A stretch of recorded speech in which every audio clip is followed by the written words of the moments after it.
If you're interested in attending Catholic worship, come consider the 10 o'clock a.m. Mass at St. Anthony Parish in Allston, Massachusetts. We're located just 4 blocks up from Soldiers Field Road at 43 Holton Street. You can check out our website at stanthonyalston.org. That's stanthonyalston.org. And come to the 10 o'clock Mass and experience our chanted Liturgy of the Eucharist every Sunday. Let us offer our consecration to the Lord. Lord, we offer up to you this day, and we ask that we may serve you as we look forward to the new liturgical year, but as we look back to the present liturgical year, and we look with expectation of where you are leading us, and we ask that you heal us of all the things that we may be healed of, that we may glorify your name even more. And we ask this through Christ our Lord.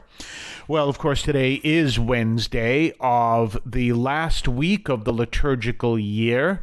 And again, we are continuing in the book of Daniel. Here is a fascinating reading. Now, this is something that really must be understood in the context of the world we live, and that is understanding the reality of the sacred. We see this principle show up several times, and my favorite example is when it's from the book of Judges, when we have Eli and his two sons are Phineas and Hophni, and they are absolutely corrupt. They're two of the most corrupt people in the Bible, and but they believe that the Ark of the Covenant, this is the principle, we've talked about it before, the principle behind the movie Raiders of the Lost Ark.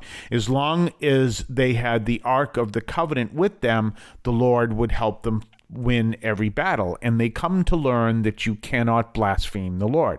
So here these two people are completely corrupt. They basically take for themselves the Lord's portion of food and offerings and everything else.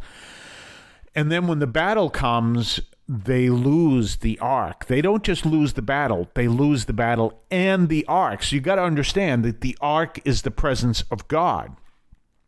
And it is the predecessor to what we have in churches today, which is the Catholic Church is the tabernacle.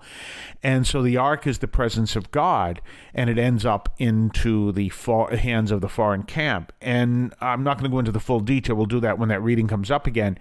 But ultimately, Philistines, not the Philippines, the Philistines give it back with a nice little note. Sorry, we took your ark. I don't know what the note actually said, but it was like, because bad things started happening in their camp, and they realized, yes, it was okay for them to win the battle, because there was a message that needed to be sent to the people during the reign of Eli and the two sons, Phineas and Hophni, but it wasn't right for them to keep the ark. And you know what? You can have this back. There you go.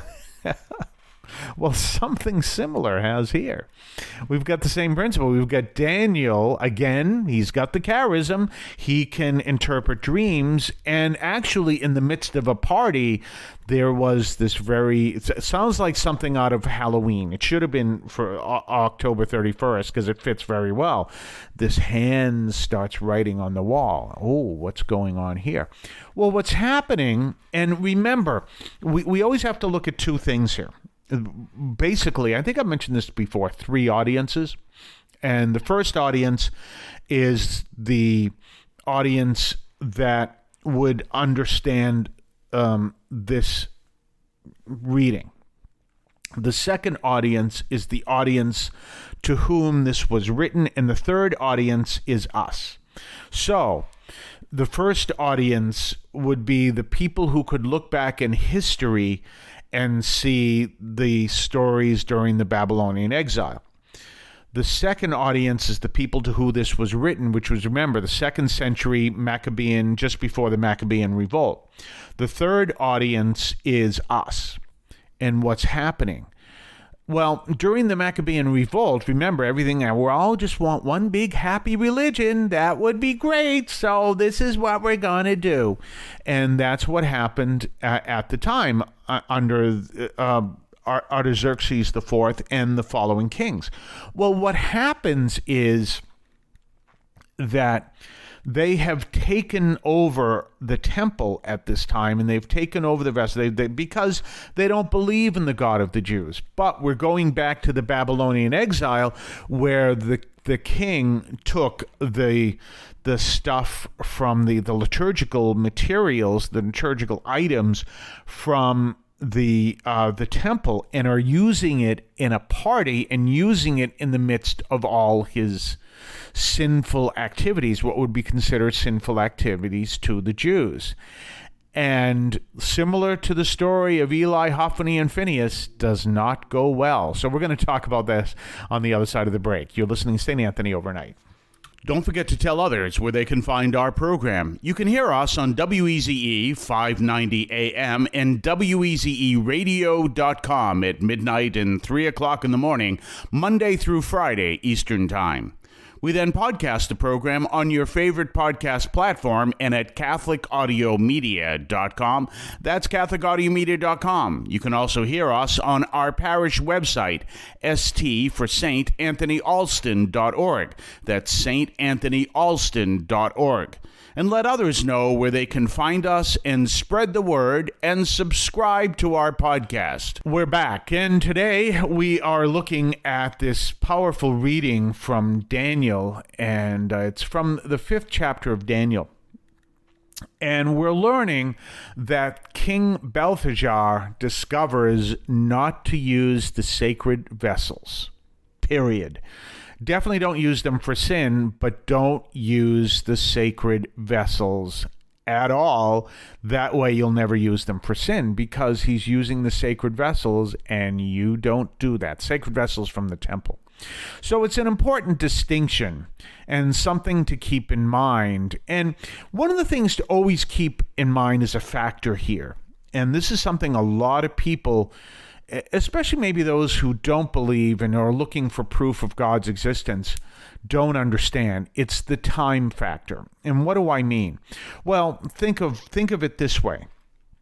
In this reading, we see that the king, his father, King Nebuchadnezzar, he destroyed the temple. He stole the valued items from the temple, had no idea what they were, took them into Babylon, and now time obviously passed, and now his son is the king, and he's using these vessels.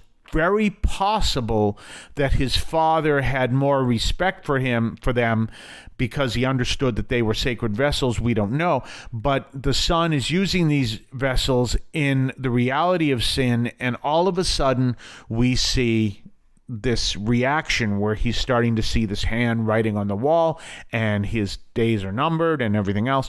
Well, understand that time factor. A lot of people will get into the idea that, say, for example, someone, and this happens again with Hophni and Phinehas and Eli, someone steals something belonging to God.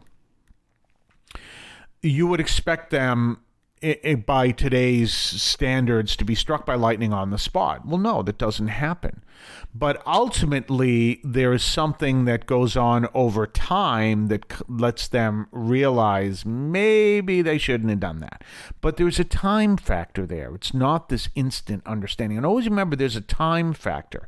And that goes with our own world today. People will say, oh yeah, well, I can show you that, if you disobey God, the sky is going to fall. You watch. And the sky doesn't fall. And people go, well, I disobeyed God. The sky doesn't fall. Therefore, that doesn't work now, does it? And if you study what the Bible actually teaches in giving accounts, it's never an instant thing, with a few exceptions. It's because you got to give people a time to learn, and maybe the time for God to give his lesson, which he's doing here. Don't misuse the sacred. And that's an important concept. So we understand. And then, then there are certain things that the Lord will reach in and address, and sometimes in stark ways, but it's always after a period of time. So keep that in mind. And one of the things that you can see that can happen is also people may get the wrong lesson until the Lord steps in. Now, for example, I heard the Speaker of the House was talking about, according to an article, and I'd rather listen to what the actual source is, but we don't have that. But he may be talking about some of the political decisions that have made over the past few years, past few decades, and say that God is going to punish the United States. And among the things he lists were some of the things that are in the culture wars. He doesn't mention the fact that and this is an important consideration. People forget this. It doesn't mention the fact that we line the parts of Eastern Europe with nuclear missiles. Do you actually think the Lord wants us to deploy nuclear missiles? Now, we do that in the reality of, what's it called? It's mutually assured destruction. If you want to see an example of what that policy is, it's literally that policy. Go see the movie War Games from 1984.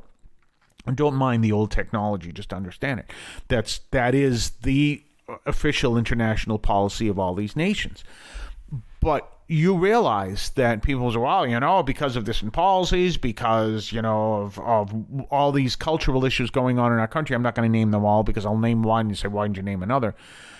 But no one looks at the fact that we have weapons of mass destruction, which also God would say, you're not supposed to have those. You shouldn't even be deploying those to all nations. Do you understand? Now, of course we do, and we do as a way of protection, but do you actually think the Lord is not turning a blind eye to that? I don't think so. We'll talk more tomorrow. Have a blessed day. I want to call your attention to Catholic TV, which offers great faith-filled, family-friendly programming 24 hours a day. You can find your cable channel at www.getcatholictv.com, and you can watch online on the free apps or check out the YouTube channel. Daily Mass, Rosaries, the Divine Mercy Chaplet, and the Our Lady of Perpetual Help Novena are all available online and on demand. Check out CatholicTV.com. Remember, when you're looking for a church to worship, consider St. Anthony Parish in Allston, Massachusetts. We're located at 43 Holton Street and